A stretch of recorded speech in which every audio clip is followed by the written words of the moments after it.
Well, with behavior-based interview questions, what employers are doing is they're looking at past behavior to get a predictor of future behavior. Let's say they ask, can you give me an example of a time where you took initiative to solve a problem?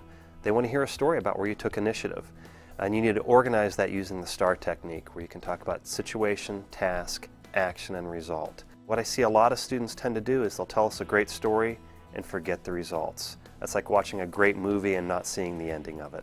Well, the STAR technique helps organize their thoughts. Behavioral interviewing is telling a story. You're telling us a story, you're setting up the situation so we understand exactly what you're doing. You know, you set the frame, you set the picture for us in our minds. The task is, you know, what was the problem, what was the issue, set that piece up. And I want to know what you did, not my manager did this or we did this. I want to hear a lot of I. What did you specifically do? And the results, how did it end? It's like telling a joke and not giving the punchline if you don't add the results in there. When they get those behavioral questions, take it back to a specific example, explain what they did, set it up, give the details, and include a lot of names, dates, times, numbers, and places. The more details you can give, it really helps the employer understand the depth and breadth of what you accomplished. Oftentimes if a student is giving examples that say, we did this and we did that when they're talking about a committee, I will stop them and say, that's great that your committee did that, but what specifically did you do? And what I find oftentimes that they didn't do anything. You really want to kind of go through your resume, go through even go through the last couple of months of emails that you've had from student organizations, from your work, from different classes, and really get into the detailed, 1 or 2 or 3 detailed stories that you can tell, that you can actually know exactly what happened, exactly what the concept was, who was in the meeting, what the real problems were, what the detailed actions were, and not only what you did, but some of the options that you considered or that group considered before making the final decision, and then details in terms of what the result was. Well, David, can you tell me about a time where you set a goal and you thought you did everything possible to achieve that goal but still fell short? Sure. Actually, I had a similar experience to that during my internship during the summer of 2010 with UBS Investment Bank.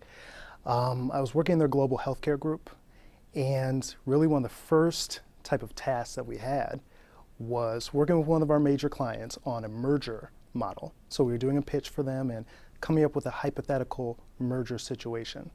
And my task was to create the merger model and come up with the analysis so that we could show them our numbers so that it made sense. So one of my senior associates came to me and said, David, you know, this is your task. Go ahead with it. We're not going to help you out. Do your very best, and we'll come to you at the end of the day. So I literally spent the next, I would say, 12 hours of that day working at a computer on my merger model, which I thought, man, you know, I've spent 12 hours. It's going to be perfect. There's nothing wrong with this. And when I finally presented my model saying, you know, we've got accretion here, we're going to make money off of this deal, the client's going to love it, the very first thing they did once I printed it out was take a red pen and cross an X all the way through it. And they said, you did absolutely everything wrong that we were looking for. And although you spent 12 hours, we're now going to have to go and redo this. So me, you know, this is my first week as an intern, sitting there thinking, wow, I spent way more time than any full-time person would actually spend on this. And I did it all wrong. How is this possible? I'm not going to get a job at all.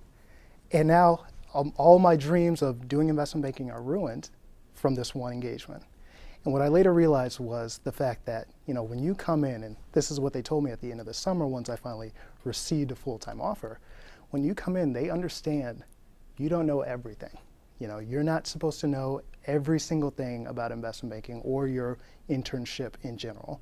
When you come in, they want to see that you are putting forth the full effort, you're going above and beyond, and really trying to do your best in terms of what they show you and what they want you to do. So at the end, that same senior analyst who crossed an X directly through, which, you know, I will admit it was incorrect, my work, he later said, you know, David spent half of a day on this model. He didn't give up. He was determined. He was confident in his work and what he thought was right.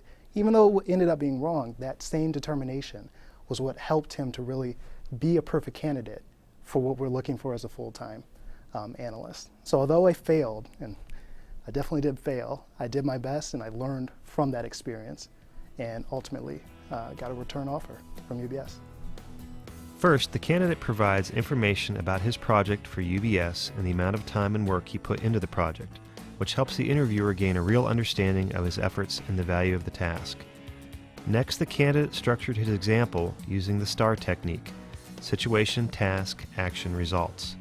Situation, explaining his UBS summer internship with the Global Healthcare Group. Task, explaining the merger model he was developing for a client to share UBS's financial expectations for the merger. Action, the amount of time and effort he put into the project.